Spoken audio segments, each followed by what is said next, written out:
Realizan sobrevuelos en 3 zonas donde se cree que está la avioneta desaparecida en Beni.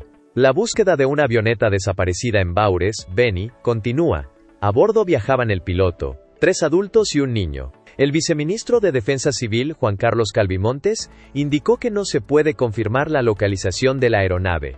Se han designado 3 lugares específicos para la búsqueda, con 2 avionetas y un helicóptero participando en las operaciones. Varios medios están hablando de este tema. Estos son algunos de los artículos relacionados. Puedes ver la cobertura completa en el link en la descripción o en la biografía.